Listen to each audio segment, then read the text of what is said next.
একবার খুবাইব বিন আদি রাদিয়াল্লাহু তাআলা আনহুকে এবার ধরে নিয়ে যাবে।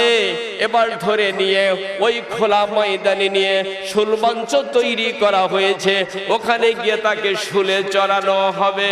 আবার ভাইরা রে, এইবার দেখা গেল সেখানে বড় বড় নেতারা হাজির হয়েছে, পাতি নেতারা হাজির হয়েছে, আর মুক্তার কত কাফির বেঈমানরা কোরআন বিরোধী মানুষগুলো ওইখানে হাজির হয়ে গেছে।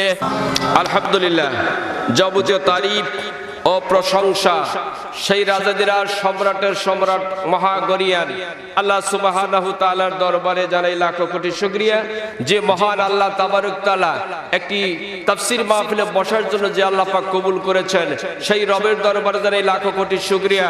সকলেই জবানটা ছেড়ে দিয়ে প্রাণটা উজাড় করে দিয়ে স্বতঃস্ফূর্তভাবে শুকরিয়া তান জ্ঞাপন করে বলছি আলহামদুলিল্লাহ। আরো একটি জোরে বলুন আলহামদুলিল্লাহ।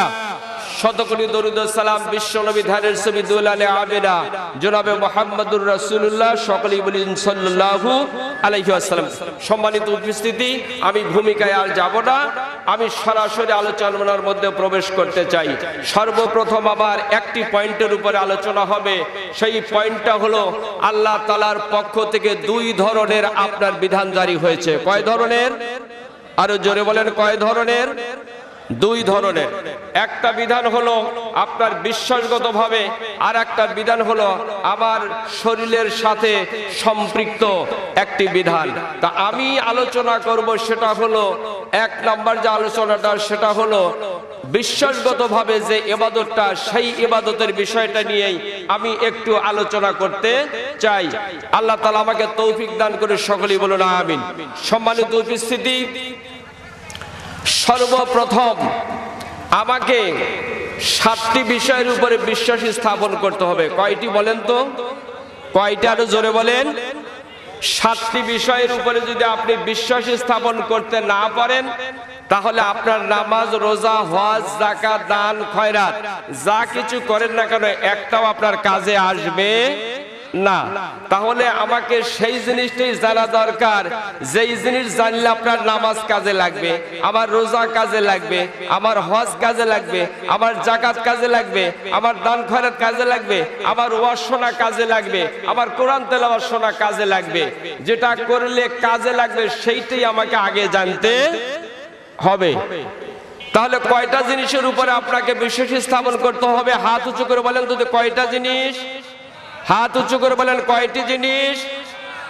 7টি জিনিসের উপর আপনাকে বিশ্বাস স্থাপন করতে হবে।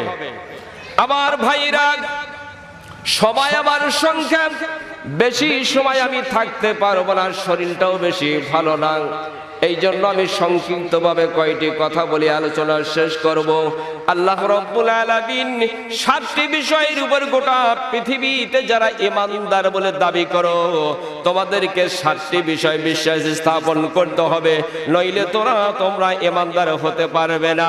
সর্বপ্রথম যেই বিষয়টা, সেইটা হলো আমানতু বিল্লাহি, বিশ্বাস করতে হবে একমাত্র আল্লাহকে। কাকে? আরো জোরে বলেন, আল্লাহকে বিশ্বাস করতে হবে। আল্লাহকে যদি আপনি বিশ্বাস করতে না পারেন, তাহলে আপনার ইবাদত বندگی করে কোনো লাভ নাই। সর্বপ্রথম আপনাকে আল্লাহকে গভীরভাবে আপনাকে বিশ্বাস স্থাপন করতে হবে। এভাবে আজম আবু হানিফা রাহমাতুল্লাহ আলাইহি ওনার কওলে উনি বলেছেন যে 3টা জিনিসের সমন্বয়ে আপনার ঈমানটা হবে।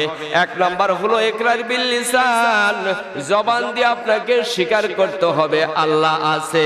2 নাম্বার তাসদিক বিল জিনান, অন্তর দিয়ে আপনাকে বিশ্বাস স্থাপন করতে হবে। 3 নাম্বার হলো আমালু বিল আরকান, আমল দ্বারা আপনাকে বাস্তবায়ন করতে হবে। এই 3টা জিনিস আপনার মধ্যে যদি থাকে, তাহলে আপনি হলেন ঈমানদার। জোরে বলুন সুবহানাল্লাহ। তাহলে এই 3টা জিনিস আমরা আগে ঠিক করে নেই। কি কোন? আমরা আল্লাহকে বিশ্বাস করি তো? কারা করেন না? হাত তুলে দেখান তো। আপনারা বিশ্বাস করেন না? ও ঝোঁকের তালে উঠাইছেন। কারা আল্লাহকে বিশ্বাস করেন? হাত উঁচু করে দেখান। আল্লাহ, আমরা তোমাকে বিশ্বাস করি। আলহামদুলিল্লাহ, হাত নামান। আমরা সবাই আল্লাহকে বিশ্বাস করি, কিন্তু আল্লাহকে বিশ্বাস করতে হলে তার তাওহীদ মানতে হবে, আল্লাহর একাত্মবাদ মানতে হবে। আল্লাহ যে এক, এটা আপনি চলতে ফিরতে উঠতে বসতে বিপদে আপদে এমনকি ফাঁসির কাজটাও যদি আপনাকে উঠতে হয় তাহলে ওই জায়গাতেও আপনাকে বিশ্বাস স্থাপন করতে হবে, আল্লাহ পাকের একাত্মবাদের আপনাকে ঘোষণা দিতে হবে। আমার জীবন চলে যায় আপত্তি তাতে আমার নাই, কিন্তু আমি ঘোষণা দিয়ে মরতে চাই আমার আল্লাহ হলেন এক। জোরে বলেন মারহাবা। তাহলে আমরা বুঝলাম আমরা আল্লাহর একাত্মবাদে আমরা বিশ্বাস স্থাপন করব। আমার ভাইরা, আল্লাহ পাকের একাত্মবাদের বিশ্বাস স্থাপন করতে হবে। এ ব্যাপারে আমি যে আয়াতে কারিমাটা তেলাওয়াত করেছি এইখানেই সেই কথাটা আছে। আল্লাহ বলেন ইন্নাল্লাযীনা ক্বালু রাব্বুনাল্লাহু সুম্মা ইসতাকামু তাতানাজ্জালু আলাইহিমুল মালাইকাতু আল্লা তাখাফু ওয়া লা তাহজানু ওয়া আবশিরু বিল জান্নাতিল্লাতী কুনতুম তুআদুন। আমার ভাইরা, আল্লাহ রাব্বুল আলামিন বলছেন ইন্নাল্লাযীনা, নিশ্চয়ই যাহারা ক্বালু, তারা বলল তাদের জবান দিয়ে রব্বুনাল্লাহু, আল্লাহ আমাদের রব, আল্লাহ আমাদের, যারা বলল আল্লাহ আমাদের রব, আল্লাহ আমাদের সব, আল্লাহ আমাদের বিধানদাতা আর আল্লাহ আমাদের আইনদাতা, আল্লাহ হলো আমাদের রিজিক দাতা, এই কথাটা বলার সাথে সাথে সুম্মাস্তাকামু, এই কথার উপরে অটল স্টিল থাকে। পৃথিবীর কোন শক্তি যদি এসে বলে তুমি বলো আল্লাহ আমাদের বিধানদাতা না, এইটা বলা যাবে না, আমি কখনো এই কথা বলবো না। অবশ্য অবশ্য আমার জীবন থাক আর যাক, আমি মরি আর বাঁচি, আপত্তি তাতে নাই, আমার জবান দিয়ে উচ্চারণ হবে আল্লাহ হলো আমার রব। জোরে বলুন সুবহানাল্লাহ। তাহলে আমরা সবসময় বলবো কি আল্লাহ আমাদের রব। বাংলাদেশের একজন কবি চমৎকার করে বলেছেন আল্লাহ আমার রব, জবান খুলুন, আল্লাহ আমার রব, এই রবই আমার সব, আল্লাহ আমার রব, এই রবই আমার সব, দমে দমে তনু মনে তারি অনুভব, আল্লাহ আমার রব, এই রবই আমার সব। জোরে বলুন সুবহানাল্লাহ।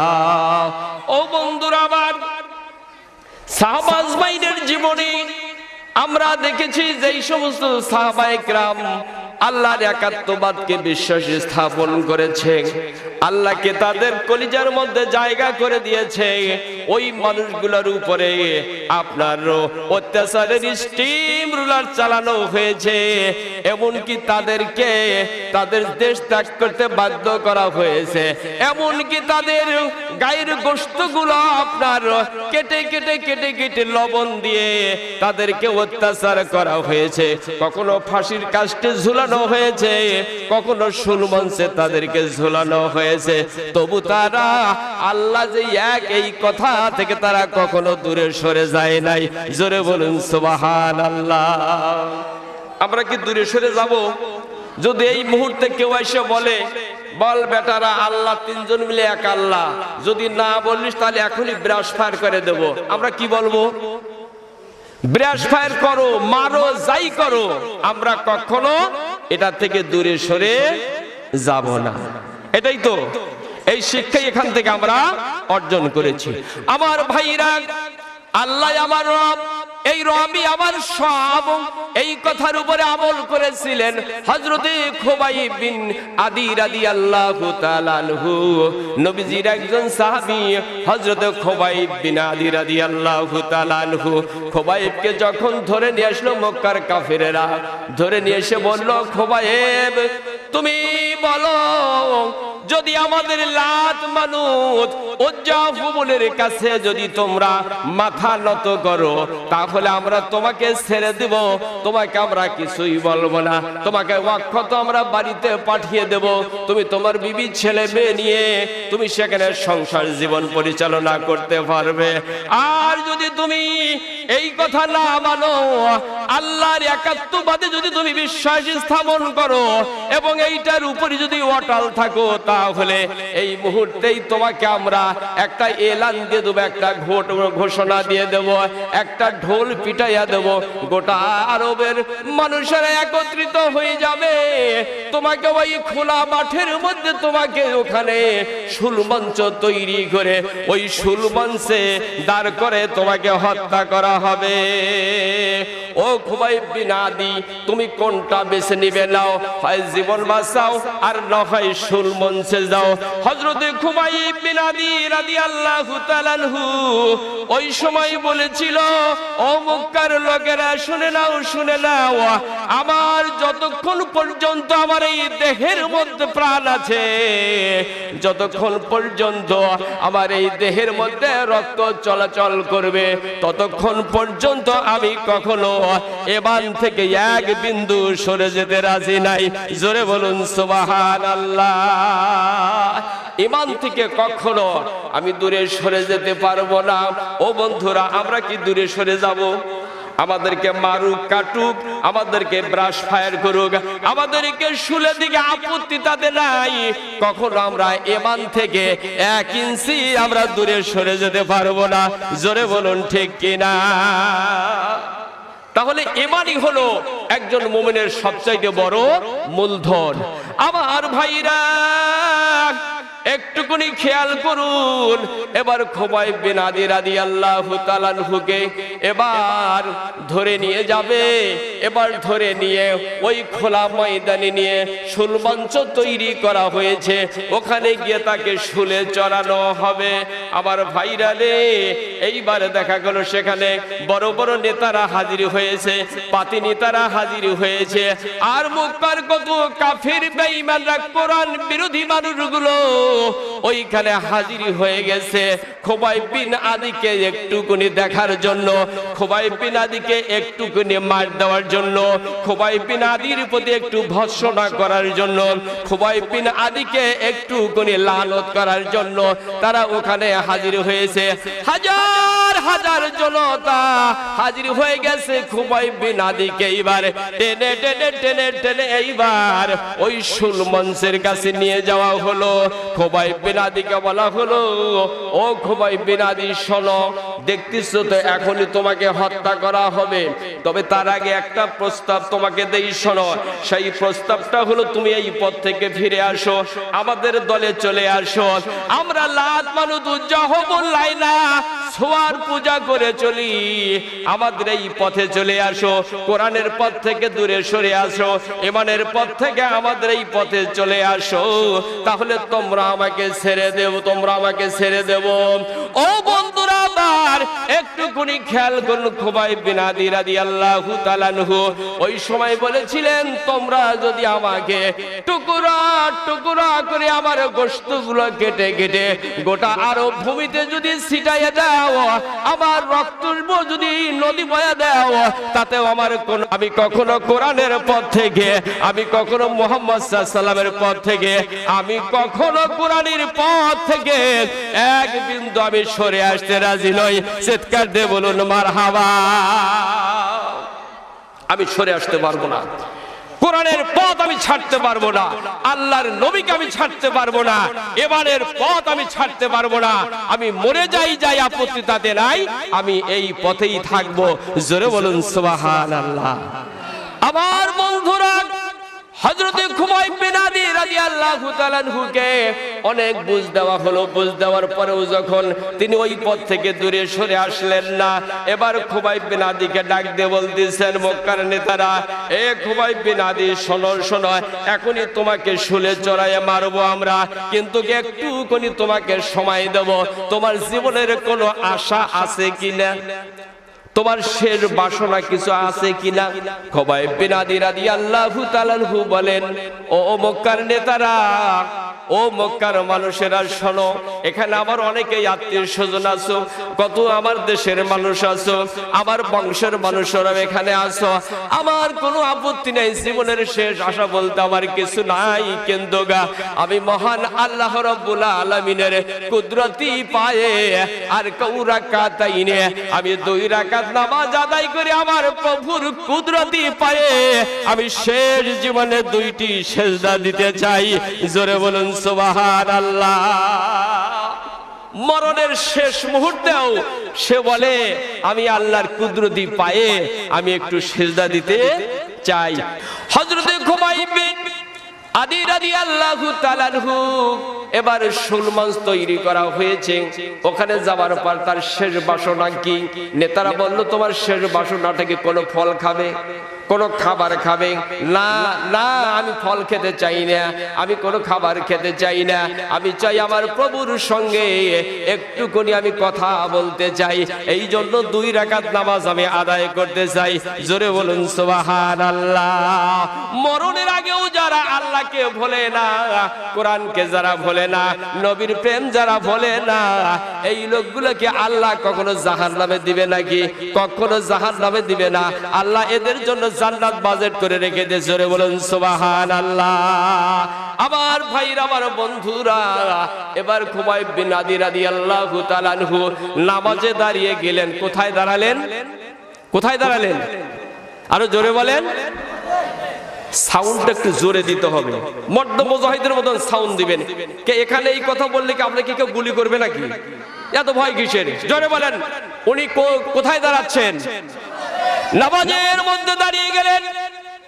বিশ্বের সর্বশ্রেষ্ঠ বিশ্ব প্রতিপালক মহান আল্লাহ পাকের দরবারে দাঁড়িয়ে গেলেন।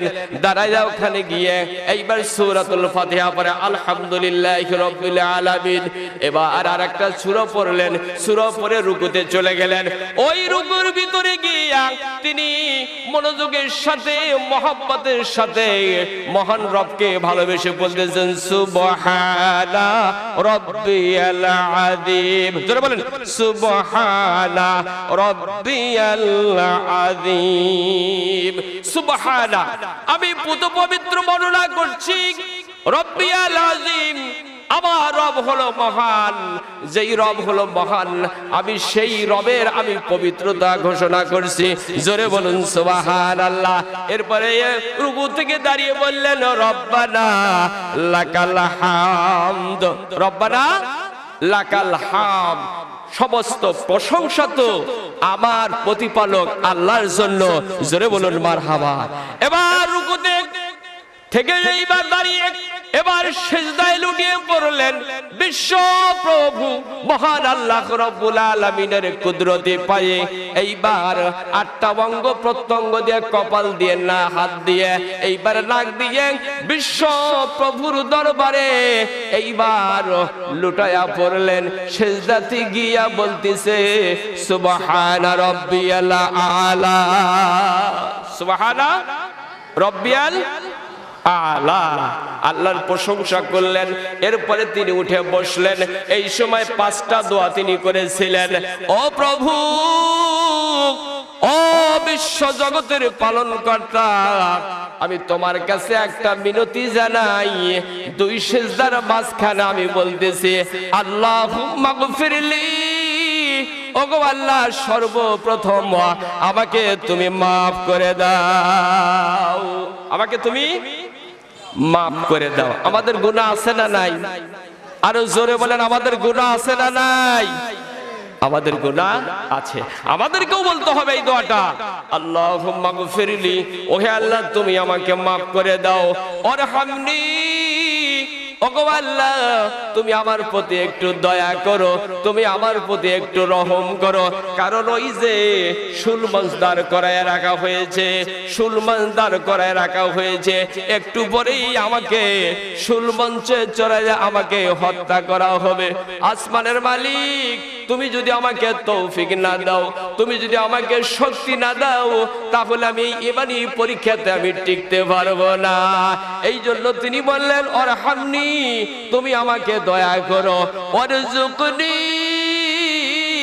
তিনি আল্লাহর বলতেছেন মালিক, ও আসমানের মালিক, জমিনের মালিক, ওয়ারযুকনি, তুমি আমাকে রিজিক দান করো, ওয়া আফিনি, আমাকে তুমি নিরাপত্তা দান করো, ওয়াহদিনি, আর তুমি আমাকে হেদায়েতের তাইয়্যিবা দান করো।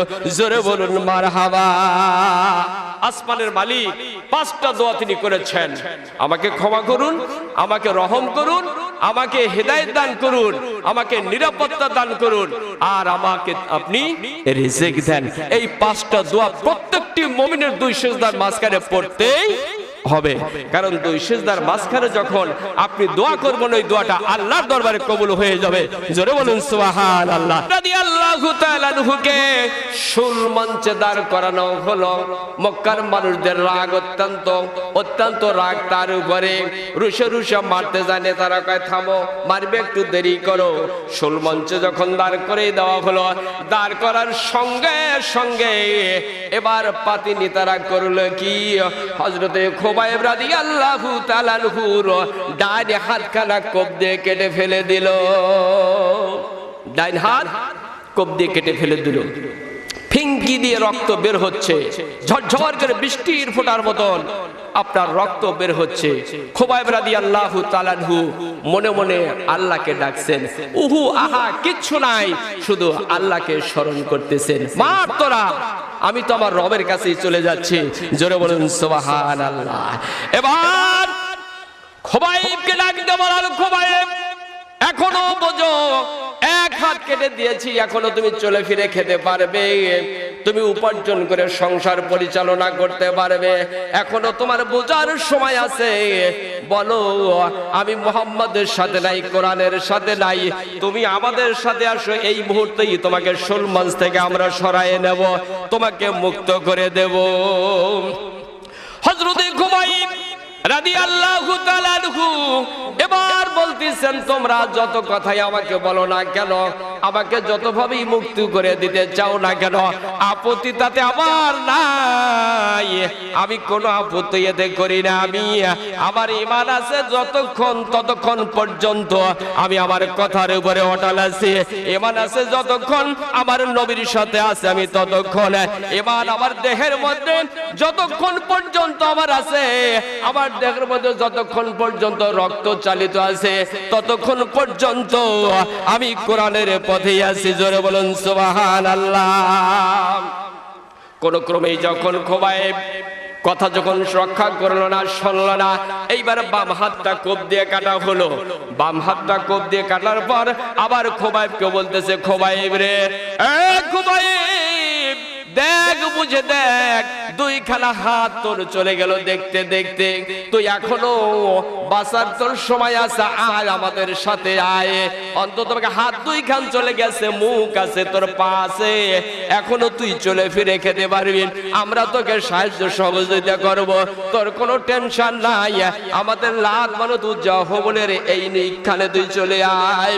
হযরতে খুবাইব বলে, না না না, আমার জীবন আছে যতক্ষণ, আমার রক্তের যতক্ষণ শরীরে চলাচল করবে, আমার হৃদয়ের স্পন্দন যতক্ষণ পর্যন্ত আছে, ততক্ষণ পর্যন্ত আমি কখনো আমার রবকে রেখে, আমার ঈমানের পথ রেখে, কোরআনের পথকে ক্যান্সেল করে দিয়ে আমি তোমাদের সাথে হতে পারবো না। জোরে বলুন সুবহানাল্লাহ। বন্ধুরা আমার, এবার যখন দুইখানা হাত কেটে দেওয়া হলো, এবার দেখা গেল তীর মারা শুরু করে দিল। যুবক পোলাপানেরা এবার আক্রমণ শুরু করলো, হাইনার মতো খুবাইবের দিকে লক্ষ্য করে দূর থেকে বৃষ্টির মতন তীর মারতে শুরু করলো।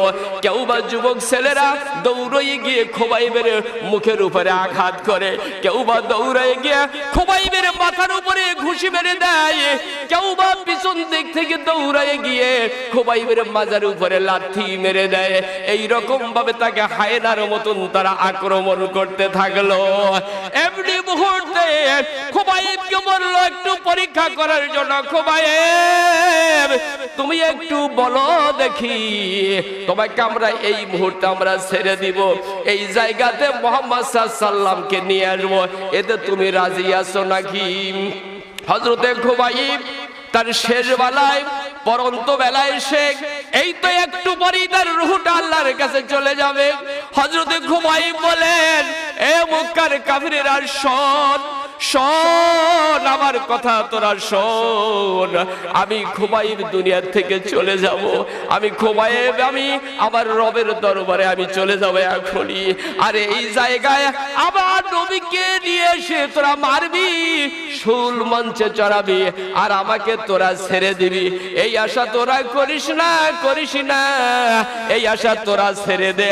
আমি খুবাইব বেঁচে থাকতে আমার নবীর পায়ে যদি একটা কাঁটা ফুটাতে চান, আমি খুবাইব কখনো এটা বরদাস্ত করব না। জোরে বলুন সুবহানাল্লাহ। ওই খুবাইবকে কারা কারা ভালোবাসেন একটু হাত উঁচু করে দেখান তো, কারা ভালোবাসেন? লিল্লাহি তাকবীর, লিল্লাহি তাকবীর। আল কোরআনের আলো, না এটা নয়, আল কোরআনের আলো ঘরে ঘরে জ্বালায় কোনো লাভ নাই, সংসদে জ্বালতে হবে। আল কোরআনের আলো, আরো জোরে, আল কোরআনের আলো, আল হাদিসের আলো, লিল্লাহি তাকবীর।